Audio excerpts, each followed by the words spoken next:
as potatoes.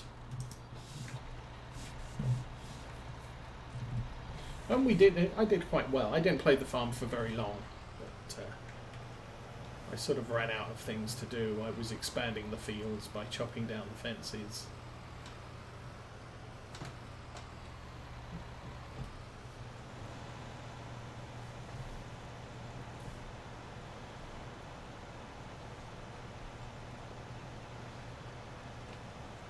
And I'm not saying, who was it did that? What was that one? Alien Jim? I can't remember, but he's a good map maker, he's a good model maker, but I kind of prefer Oxygen David's style of maps. The sort of the more realistic UK environments. Or, what's it, Black Sheep Modding. His maps tend to be quite engaging and feel authentic. But yeah, with that, it really depends on what you like to do. So I will cultivate this one, and then go and get the slurry tank. And we'll have to unhitch the sugar beet trailer and go get our tanker too.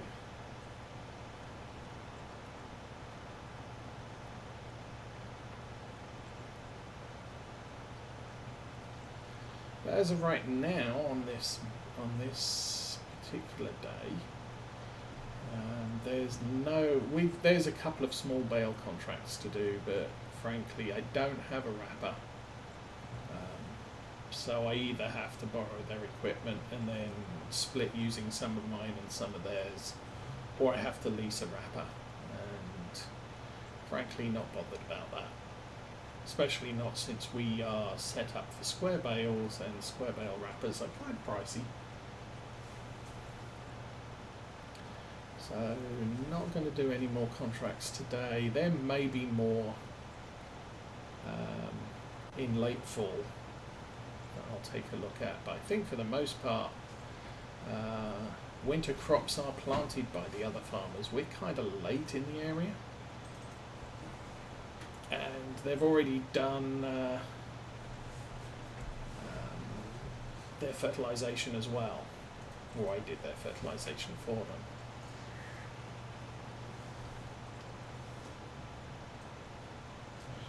Because we have the nice Cavernon set up with the Valtra T.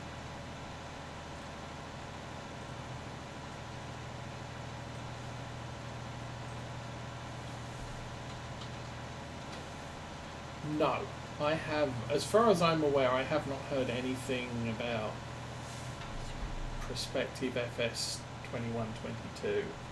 I'm thinking it's going to be late. As in, not anytime soon, possibly summer, possibly fall next year. And the reason for that is we're getting a map expansion,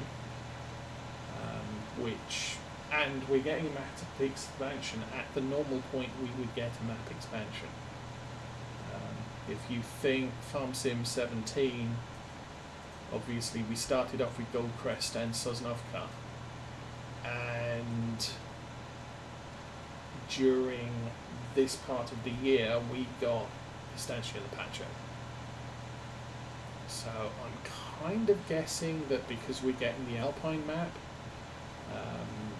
we're not looking at a Farm Sim 21-22 anytime in the near future. Also, they're doing the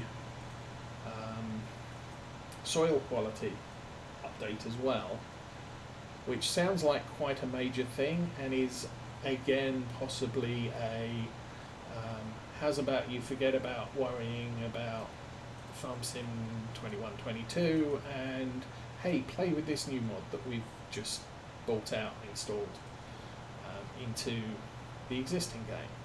So that's my gut feeling on it. So we may get a couple of more small equipment mods next year, or DLCs next year as well, but not sure how that will play out. And the soil quality mod, the soil quality DLC, I believe, is going to be free. So, I'm not sure how many people would pay for a soil quality mod at all. But if there's equipment involved, then people will. And I don't think soil testing equipment really counts as something people would fork out a ton of money for.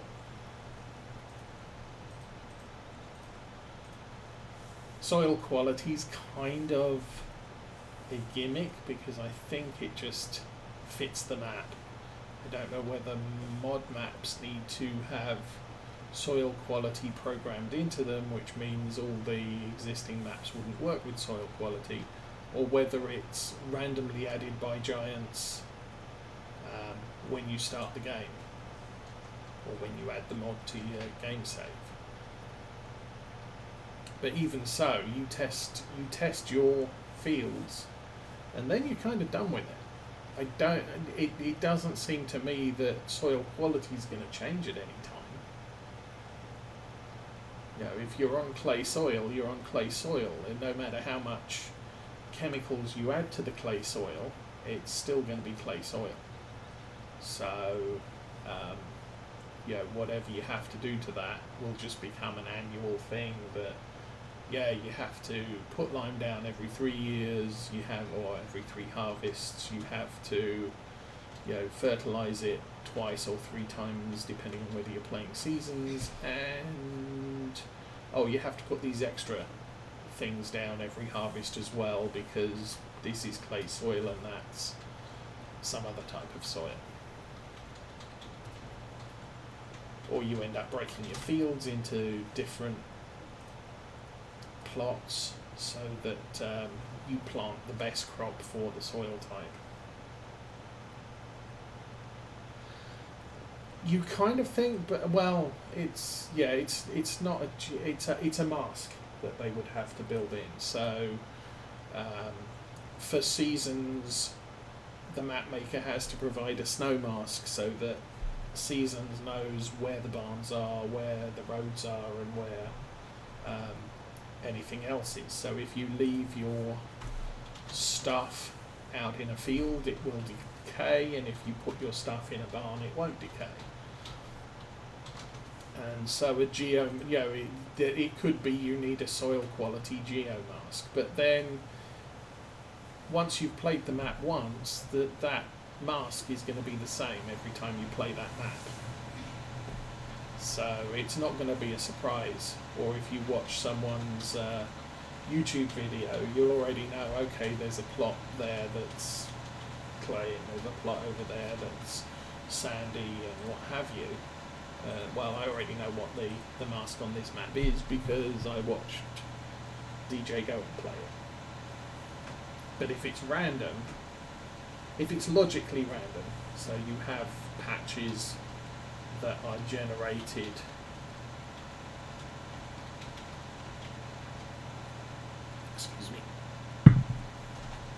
with set sandy soil is going to be here, and it does a check across the map and then saves that as part of the game save to say, okay, this is the plot where the sandy soil is. Then it will make a map different each time you play it.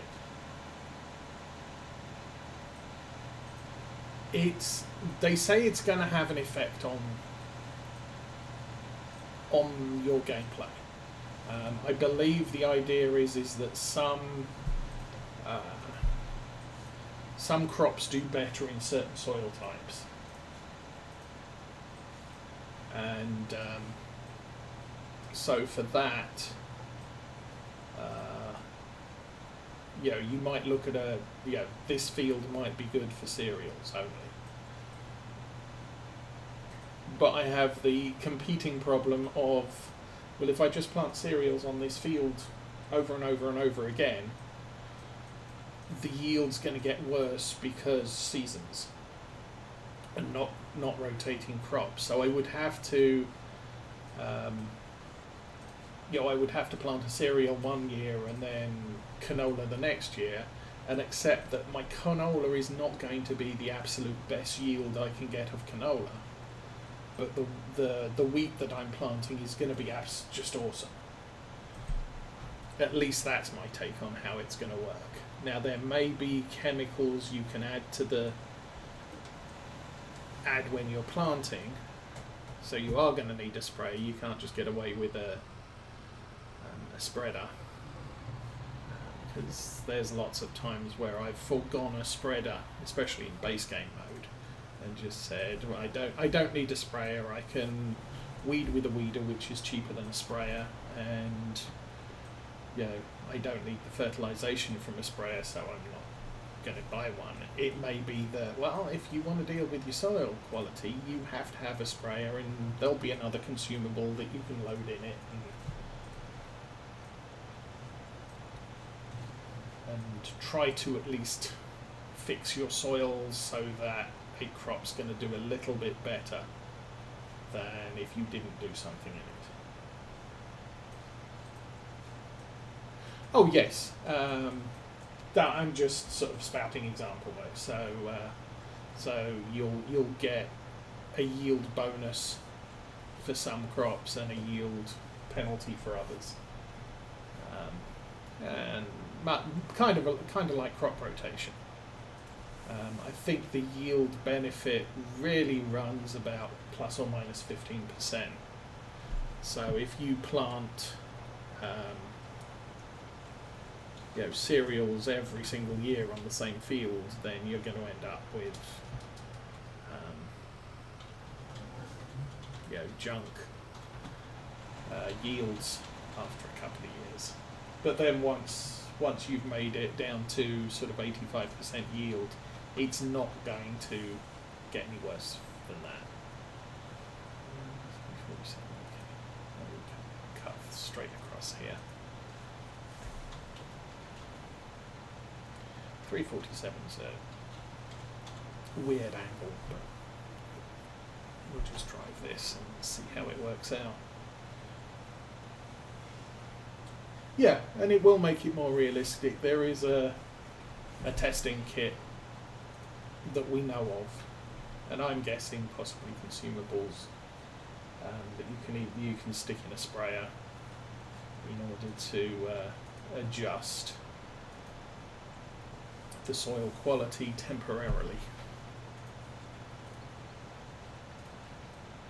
It'll be fun to play with, and maybe something that I do on this playthrough, since it'll add a little bit more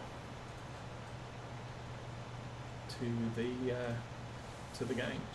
And this is my big playthrough. We're on episode 41 already.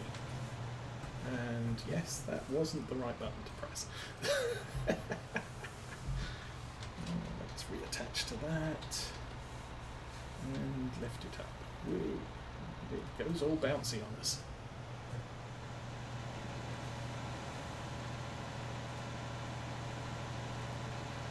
We end up with a nice triangle here.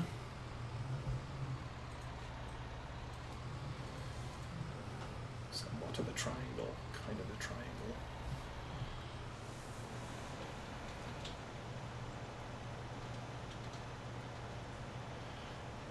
Apparently, I have been learning over the last few weeks that slurry spreading needs to be done before the ground freezes, because then the environmentalists get very upset.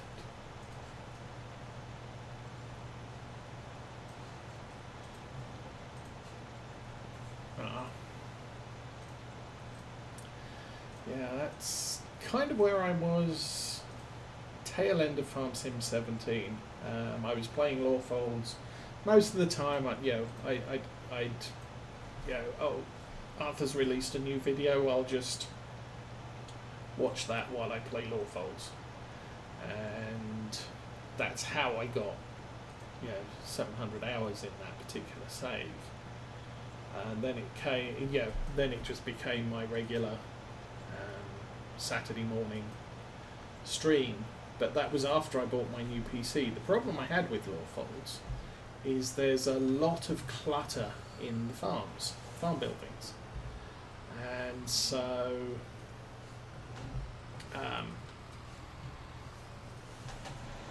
whenever I was driving towards a yard, the screen would just chug something chronic. I was getting to the point, I've got a 6-year-old gaming PC which was never cutting edge. It was adequate to play the games I play and better than the PC that just died type of deal.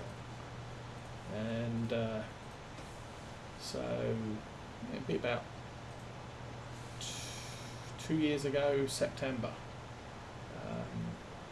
had a chat with Mrs. Osa and said, how's about we get some really nice PCs? They're going to cost us a bit, but they are going to be really good for a couple of years. And we did that, and they weren't anything spectacular. At the time it was a sub $2,000 rig, but it was adequate for playing farm sim and streaming at the same time. So we're kind of good to go. On mine, I upgraded the sound card rather than being onboard sound. I have a, I think it's an Asus sound card, because I have a set of 5.1 speakers, so I need all the sockets to plug them into. And normally, motherboard sound has audio out that you can plug a headset into, or a cheap set of stereo speakers. And I kind of liked my 5.1 system. I've got it, I might as well use it, and I get some good sound quality out when I have the sound cranked up, which frankly isn't very often. Actually hear the sound because I don't have it turned on. The other nice thing about the speaker set is it's got a volume control as a separate thing that sits on the desk, so I can reach out and adjust the volume control rather than having to quick Windows start sound audio blah blah blah this and that and mess around with that. So, and I've had them for 8 years. I mean, it's not something I absolutely need. Mrs. Osa's dumped the speakers she used to have on her desk because the monitors we now have stereo speakers in them and run through the HDMI circuit. So she doesn't need speakers cluttering up the desk anymore, which is actually, that reminds me, I should go and find those speakers because I've probably still got the power cords for them and everything else, and a young person can use that.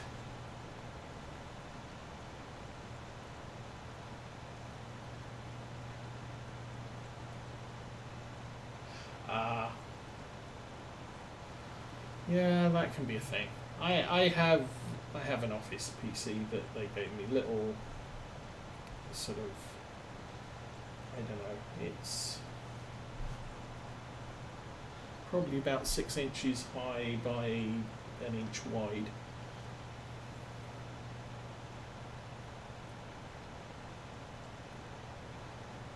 So I do, I do all my office work on that. And on Saturdays I use that to monitor Twitch is receiving my broadcast, and for chat, so I can see chat. But the keyboard's way off to my left, so actually chatting while I'm playing, or text chatting while I'm playing, is not an easy thing to do.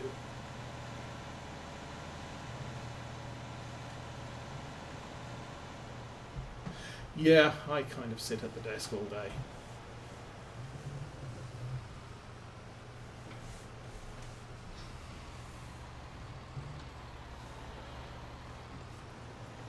Well, in health news, I went to see the endocrinologist yesterday, and it turns out I've lost 30 pounds, and I've got no idea where it went.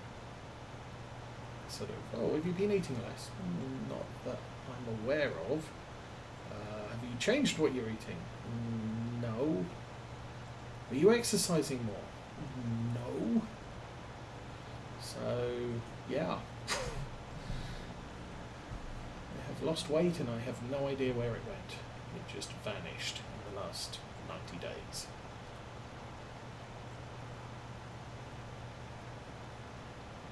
Which is... it would be nice to know where it went so I could continue doing it.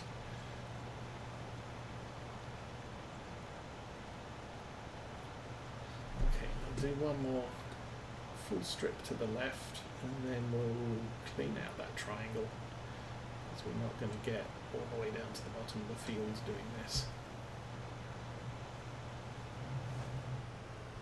I have to find the edge of the map there.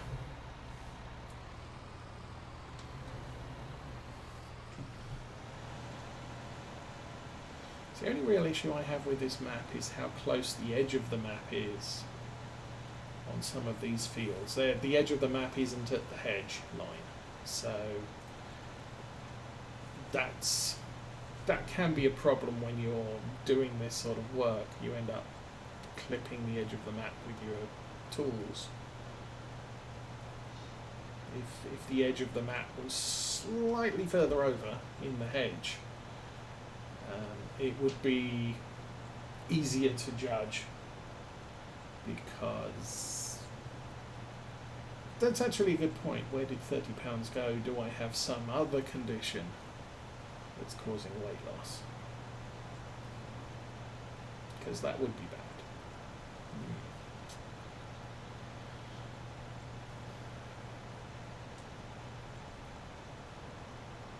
Well, I'm sure next time I see my primary care, I can say, yeah, I have some unexpected weight loss. I don't know where it was, and where it went. My blood pressure was also way down. We had, yeah, oops, what did I press?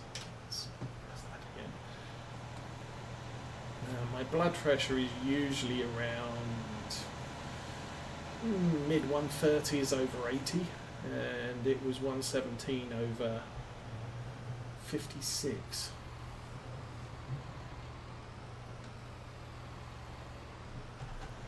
Now that could be in part because I've lost 30 pounds and I'm on blood pressure control meds, and there's less pressure to control because of the weight loss.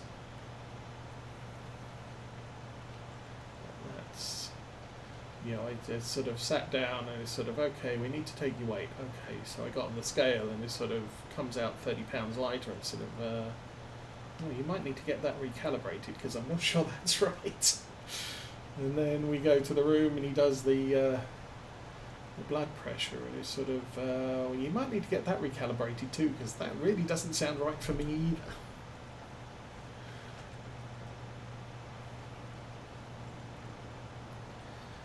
Right now I'm not complaining. Loss of weight will help my hip problems, which aren't hip problems, they're back problems that are manifesting as pain in my hips.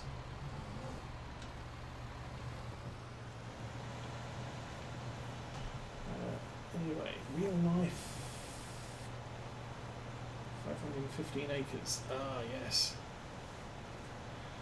Yeah, I think I was watching Millennial Farmer this week. I'm not sure if he's dropped a video today or not. There was a text on a post on YouTube that kind of said he was doing something, and his dad was doing the ploughing, chisel ploughing, or planning to at least. But I know he's way behind on his ploughing because snow. And in spite of the fact he's got a Case IH quad track on the farm at the moment with a big ploughing device, or what we call more of a cultivator in Farm Sim. And he's got his 8RX hooked up to one, and they're just not going anywhere because of snow. But he's only got a couple of 100 acres of corn left to do, because he really got laid into that. I think the 9X helped. He really powered into that a couple of weeks back. I think his biggest problem at the moment is having too many beans in one bin and not enough in another one, and he needs to transfer his seed supplies or his crop supplies over so that he's got room to harvest the couple 100 acres of corn he has left.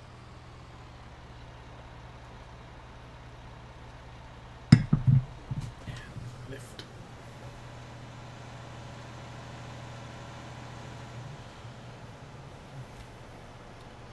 But I find he's kind of fun to watch, especially the dogs. The dog with the squirrel a couple of weeks ago. We had a squirrel get into the main machine shed. One of the dogs spotted it. Oh, that was fun. Run, squirrel, run.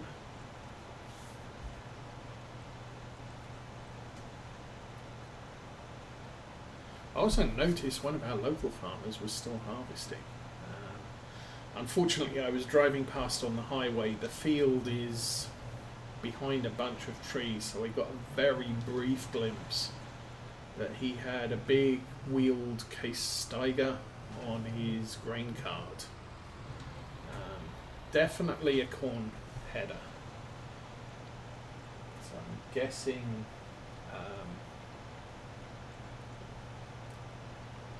it's a cornfield as opposed to anything else that you need a corn header for. But I didn't, the problem was the field is slightly below the highway level, and as I said, behind trees, plus the grain cart was parked in front, so I could clearly see a corn header, but the harvester was way behind that, and the grain cart was in the way.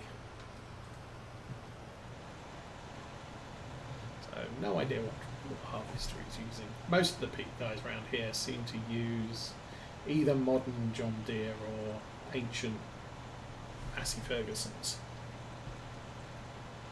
depending on the farm size. I don't listen to Millennial Farmer's Off the Husk podcasts.